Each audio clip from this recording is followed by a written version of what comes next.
सुप्रभात बच्चों। आज हम कक्षा सप्तमी की पाठ्य पुस्तक सुरभि से तृतीय पाठ उपकारकः वृक्षा पढ़ेंगे। उपकारकः वृक्षा, उपकार करने वाले वृक्ष। वृक्षा अस्माकं जीवनस्य आधारः सन्ति।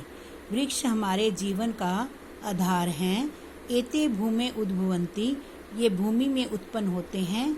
एतेषां मूलानि पृथिव्यां दूरं दूरं ततानि भवन्ति, इनकी जड़ें भूमि में दूर दूर तक फैली होती हैं। ततानि मीन्स फैली, भवन्ति मीन्स होती हैं। मूलानां उपरिष्ठात् वृक्षस्य प्रकांडा भवति, जड़ों के ऊपर वृक्ष के प्रकांडा तना भवति होता है। प्रकांडात् शाखा उद्भवन्ति, जड़ों तने से शाखा, शाखा क्या होते हैं? टहनी। उद्भवन्ति पैदा होते हैं, तने से शाखा टहनियाँ उत्पन्न होती हैं। शाखाभे प्रशाखा संभवन्ति, शाखाओं से टहनियों से दूसरी शाखाएं उत्पन्न होती हैं। संभवन्ति उत्पन्न होती हैं। एतासु प्रशाखासु एव पत्राणि पुष्पानि फलानि च भवन्ति, इन प्रशाखाओं से, इन दूसरी टहनियों से ही पत्ते, फूल और फल होते हैं। वृक्षा अपि अस्मान् इव भुक्त्वा पीत्वा च जीवन्ति, वृक्ष भी हमारी तरह ही खाकर और पी कर जीते हैं। भुक्त्वा खाकर, पीत्वा जीकर, दोनों में कत्वा प्रत्यय है। मूलानि वृक्षाणां पादा भवन्ति, जड़ें वृक्षों के पैर होते हैं। एते पादे पिबन्ति, ये पैरों से पीते हैं। अतएव पादपा कथ्यन्ते, इसलिए इन्हें पौधे कहते हैं।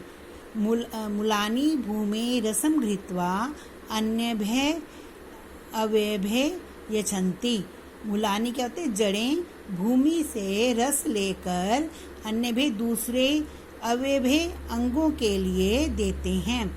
येन एते वृक्षा फलन्ति, जिनसे ये वृक्ष फलते हैं। वृक्षा अपि मनुष्याः एव सुखानि दुखानि च अनुभवन्ति, वृक्ष भी मनुष्यों की तरह सुख और दुख का अनुभव करते हैं। एतेषु अपि प्राणा भवन्ति, इनमें भी प्राण होते हैं। अतएव एते प्राणिनः इव जयन्ते वर्धन्ते म्रियन्ते च, इसलिए ये प्राणियों की तरह हैं। जयन्ते उत्पन्न होती हैं, वर्धन्ते बढ़ते हैं, म्रियन्ते और मर जाते हैं। परंतु एते अचरा सन्ति, परंतु यह ना चलने वाले होते हैं। अर्थात एते खग मृग जलचर नरा इव न चरन्ति, अर्थात ये पशु, पक्षी, पशु, जल में रहने वाले जीव नर व्यक्तियों की तरह नहीं चलते।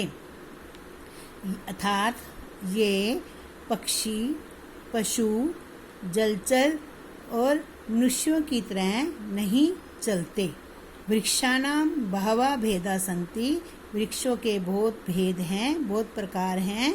एतेषु केचित् फल वृक्षा सन्ति, इनमें कुछ फल वृक्ष हैं। अन्ये च पुष्प वृक्षा भवन्ति, और दूसरे फूलों के वृक्ष हैं। वृक्षा पर्यावरणं संतुलितं कुर्वन्ति, वृक्ष पर्यावरण को, वातावरण को संतुलित करते हैं। एते वृक्षाय अपि वर्षाय अपि सहायका भवन्ति, ये वर्षा के लिए भी सहायक होते हैं। एते वातावरणं स्वच्छं कुर्वन्ति, ये वातावरण को स्वच्छ करते हैं, साफ करते हैं। वृक्षा पर्यावरणे प्रसरितान् प्रदूषित वायून् गृहीत्वा श्वसन क्रियाए असंभ्यम प्राणवायु यच्छन्ति, वृक्ष पर्यावरण में प्रसरितान् फैले हुए प्रदूषित वायु को लेकर, गृहीत्वा लेकर, श्वसन क्रिया में हमें प्राण वायु देते हैं, यानी कि हम जिससे जो सांस लेते हैं प्राण वायु, ऑक्सीजन हमें देते हैं। वृक्षा पत्रे पुष्पे फले फलहे छाया वलकलहे काष्ठे च सदैव प्राणिनाम उपकारम कुर्वन्ति। वृक्ष पत्तों से, फूलों से, फल से, छाया से, वल्कले छाल से और काष्ठ लकड़ी से हमेशा प्राणियों पर उपकार करते हैं, प्राणियों का उपकार करते हैं। वृक्ष जो यहाँ पे देखो तृतीय विभक्ति लग रही है, तृतीय बहुवचन। तो पत्तों से, फूलों से, फल से, छाया से और छाल से और लकड़ी से हमेशा प्राणियों का उपकार करते हैं। अतः उपकार का एव एते वृक्षा, इसलिए उपकारी हैं ये वृक्ष। एतेः विना अस्माकं जीवनम असंभवम अस्ति, इनके बिना हमारा जीवन असंभव है। एतेषां रक्षणे एव अस्माकं जीवनस्य रक्षणम, इनकी रक्षा में ही हमारे जीवन की रक्षा है। अतएव कथ्यते, इसलिए कहा गया है, रक्षणीयः एते उपकारकः वृक्षा, इन उपकारी वृक्षों की रक्षा करनी चाहिए।